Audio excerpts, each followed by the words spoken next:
Who is organizing production in India? The Chinese. No, the farmers.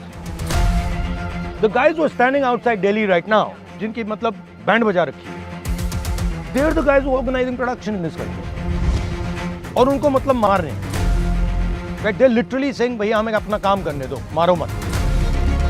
60% of tech startups are leaving India because of inadequate regulations. As per a CNA Insider report, India is also becoming a fishing hub. It's also causing loss of reputation. Do you think this ties back to like income inequality in general and lack of opportunities for youth?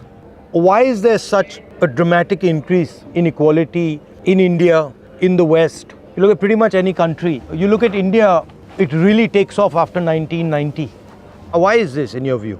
One of the main reasons is monopolization and unfair competition, which is jeopardizing the equality for both business houses between themselves and for the job seekers. I feel that it is also because of the fact that we have two sections in India currently, right? We have the urban India, wherein people are working on cutting edge technologies, they're doing innovations, they're very well educated. And then we also have a rural India, wherein people are struggling with the basic things, there's lack of education. Because the fundamental of democracies or the participation of everyone in the democracy, it's not happening. But why? Because the media is being controlled. The Why? vested interest is... So we had a situation where if you looked at 1945, you can see an increase in democratization overall. And then suddenly it seems to be going the other way. Why? I think the number of opportunities today, high-paying jobs or like good opportunities is really biased and available only for the urban crowd. You keep saying urban. What percentage of India do you think has the type of jobs you have? 90% of urban India is doing unorganized labor, is working in your houses, is doing contract labor with absolutely no protection, no guarantees. This is a 1% versus 99% phenomena. There's a huge disconnect between people who so call themselves successful and the rest of the population. Also, a follow-up question on what Vikram added. I think we are seeing a lot of amazing Gen AI tools coming up like ChatGPT and other, and all of these are coming from Western countries. Like India hardly has any big tools. Like two big reasons: we lack a right framework, and we also lack right talent pool, and this will widen the gap of urban versus rural in India. So I think that's another area we would like to hear your views. Whatever AI you're generating, producing, sits on top of other networks. So AI is applied on top of a network. AI can be applied on top of a production network. You can apply AI in a factory. You can apply AI on a consumption network. So people are consuming something, you're distributing something, you can apply AI on that. So AI sits on top of a network, right? I'll tell you a very interesting story to demonstrate the power of this thing. It's not directly related to AI. The United States attacks Iraq, okay? Within 25 days, it has wiped out the entire Iraqi military. And then 6 months later, something happened. And suddenly, US soldiers were dying every day. And within a 6-month period, the US Army lost about 1,000 armored vehicles. So how did a country or a system that couldn't take on the United States at all and failed to take them on, suddenly 6 months later, literally broke their back? What happened? Saddam Hussein came from a tribe called the Tikriti tribe. This tribe was the center of the Iraqi regime. When Saddam Hussein realized that America aa raha hai, he told all his Tikriti guys, bhaiya, tum log bhago. What did he do? He basically took 155mm shells. You know what they are? Artillery shells. And he distributed them to all these guys. And he said, gaon mein inko le jao. And these guys took these artillery shells and they dug them in the ground. That's all. So what I'm trying to tell you, the Tikriti network came together, cell phone network came together, and the explosive shells came together. Three networks that were disconnected came together.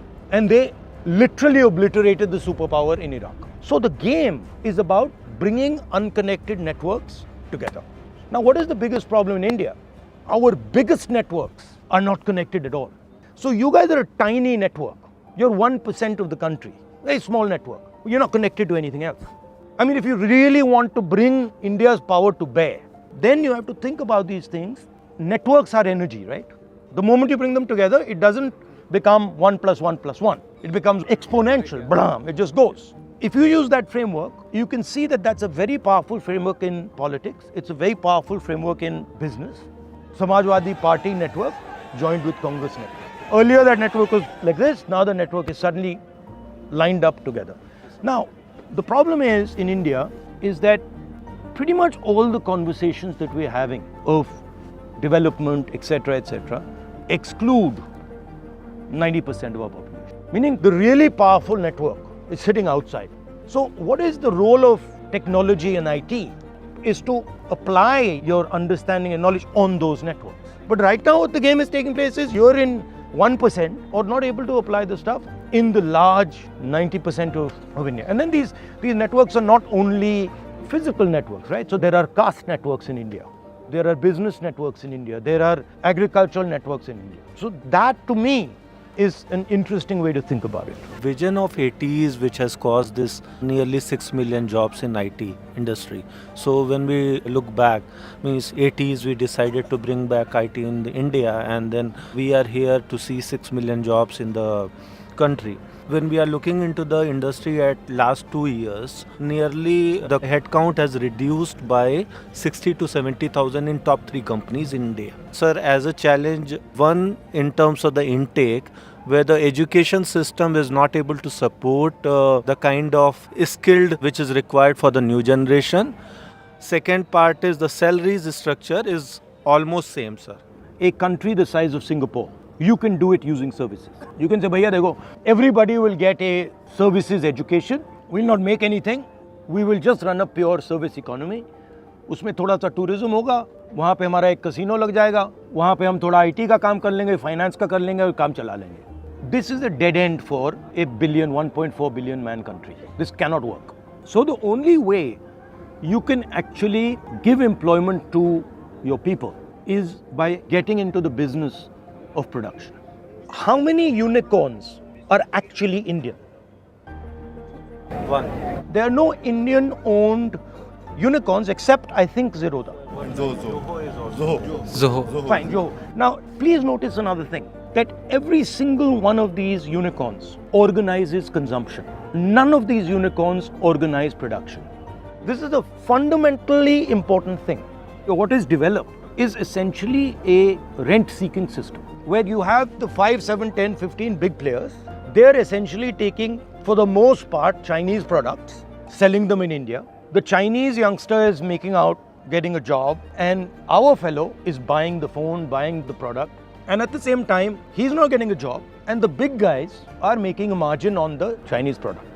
Okay, now, this is not sustainable, because if you walk around Uttar Pradesh, you'll see, I asked a guy today, how much time do you spend on your mobile phone? He says, I spend 10 hours on my mobile phone. Now, as far as I'm concerned, that's a productive resource who should be making something.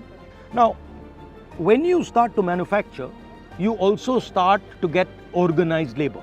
Organized labor will then start to fight for a particular type of politics, right? For protection of labor, for rights of labor, for pensions. So you will then have a political contest between large capital and labor, which is a healthy thing and which actually produces, which certainly in the West produced democracies, and in India to a great extent produced democracy, right? The tension.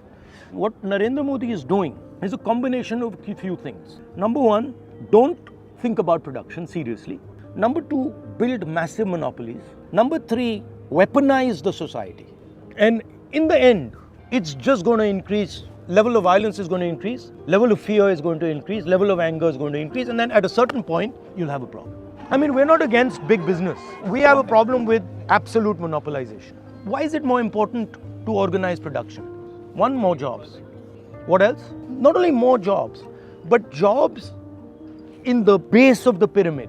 Not jobs where you are sitting, but jobs right in the center of the pyramid, which reduces social tension, which reduces conflict, which gives lives to millions of people, right? So who are the guys who are organizing production? Who are the big guys who are organizing production? China?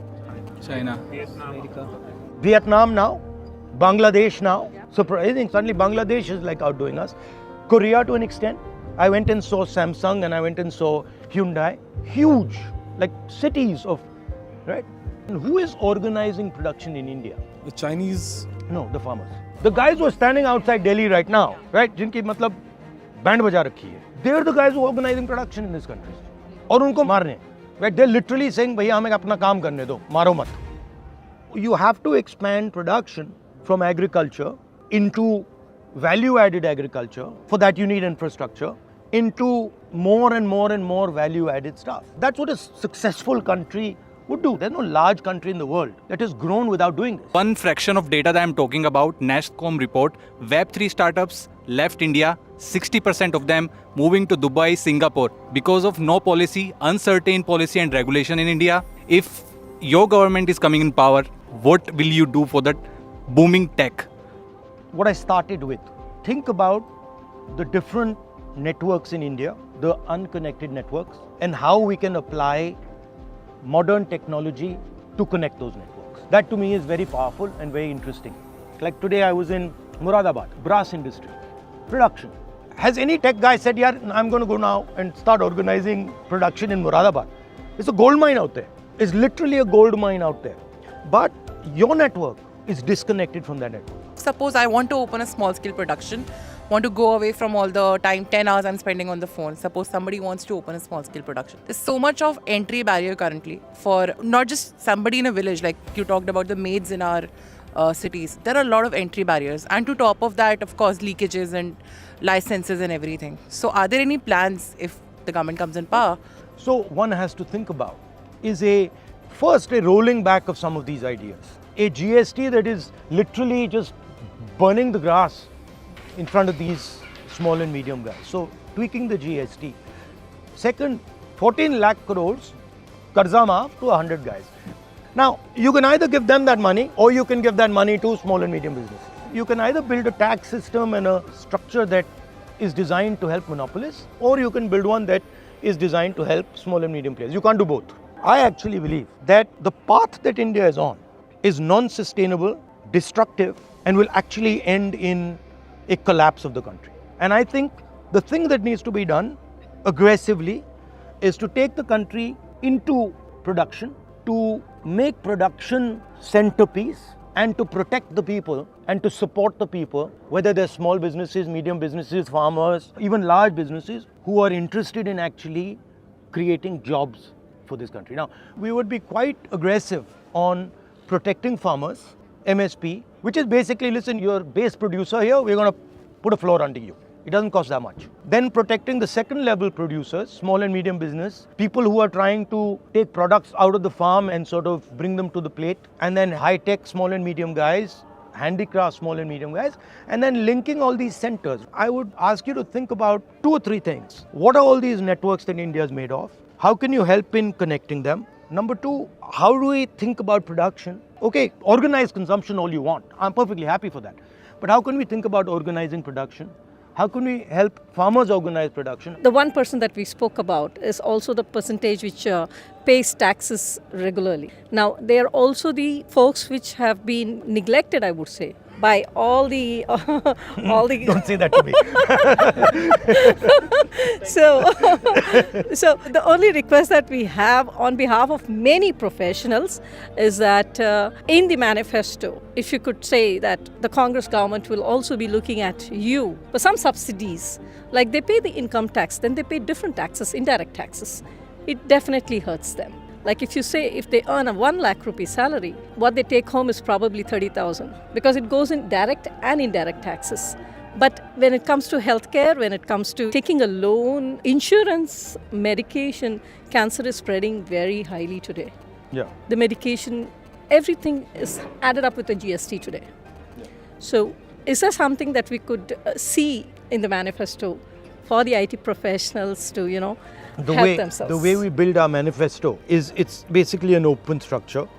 And the model is you just go there and you place your ideas and your views over there. And we are quite open to sort of, helping all sections. So I'm sure that they would take what you're suggesting seriously.